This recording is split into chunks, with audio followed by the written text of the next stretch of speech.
Hello everyone, welcome back to another video of Programming Basics.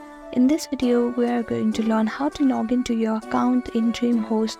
So the first step is to open your preferred browser. Here I am using Google Chrome.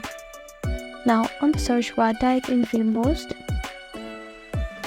Now scroll down a little bit until you see this logo, click on it. This is the home page of the DreamHost website.